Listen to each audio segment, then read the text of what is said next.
கோடை வாசஸ்தலங்களான உதகை, கொடைக்கானலில் இ-பாஸ் உள்ளிட்ட பல்வேறு கோரிக்கைகளை வலியுறுத்தி எந்தவித முன்னறிவிப்பும் இன்றி திடீரென தேநீர் கடைகள், உணவகங்கள் அடைக்கப்பட்டன.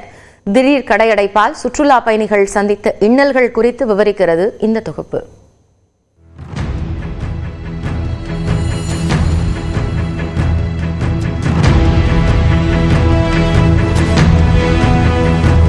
இயற்கை எழில் கொஞ்சும் உதகை, கொடைக்கானலின் சுற்றுச்சூழலை பாதுகாக்க அங்கு செல்லும் வாகனங்களுக்கு உயர்நீதிமன்றம் கட்டுப்பாடு விதித்தது. வெளியூர்களில் இருந்து நீலகிரி மாவட்டத்திற்குள் அடியெடுத்து வைக்க இ-பாஸ் கட்டாயம் என்ற நடைமுறைக்கு கடந்த ஆண்டே வணிகர்கள் எதிர்ப்பு தெரிவித்த நிலையில் இந்த ஆண்டு சுற்றுலா வாகனங்களின் எண்ணிக்கைக்கும் கட்டுப்பாடு விதிக்கப்பட்டதால் எதிர்ப்பு வலுத்துள்ளது.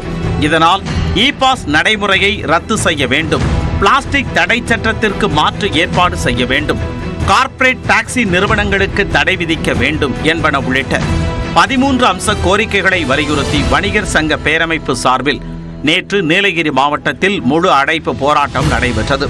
நீலகிரி மாவட்டம் முழுவதுமாக ஸ்தம்பிக்கக்கூடிய நிலை இன்னைக்கு ஏற்பட்டிருக்கு. அடுத்த கட்டமாக இந்த எங்களுடைய 10 நாட்கள் மாவட்ட ஆட்சித்தலைவர் தலைமையில் நடந்த கூட்டத்தில் 10 நாள் டைம் கேட்டிருக்காங்க. அவங்களுக்கு தீர்வுகளை காண்பதாக சொல்லியிருக்காங்க. தீர்வு காணாத பட்சத்தில் அடுத்த கட்ட போராட்டங்கள் நிச்சயமாக அறிவிப்போம்.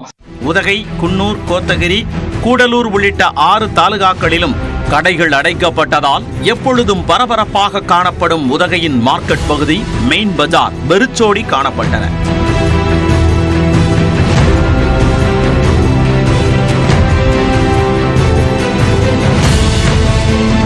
மாவட்டம் தழுவிய போராட்டத்திற்கு ஆட்டோ ஓட்டுநர்கள், சுற்றுலா கார் ஓட்டுநர்களும் ஆதரவு தெரிவித்ததால் உதகை மத்திய பேருந்து நிலையம், ரயில் நிலையம் ஆள் நடமாட்டம் இன்றி வெறிச்சோடி காணப்பட்டது. 365 நாள்ல ஒரு 10 நாள் தான் அந்த எண்ணிக்கைக்கு வாகனங்கள் வரும். ஆனா மற்ற நாட்கள்ல அதை விட மிக குறைவா தான் வந்துகிட்டு இருக்கு. கட்டுப்பாடு இல்லாத ஒரு சுற்றுலா கொடைக்கானல ஏற்படுத்தணும். இந்த மக்களோட அச்சத்தை போக்கணும்ன்றதுதான் தமிழ்நாடு அரசுக்கு நாங்க வைக்கக்கூடிய கோரிக்கையா இருக்கு. மருந்து கடை உள்ளிட்ட அத்தியாவசிய கடைகள் மட்டுமே திறக்கப்பட்டதால் சுற்றுலா பயணிகள் கடும் அவதிக்குள்ளாகினர்.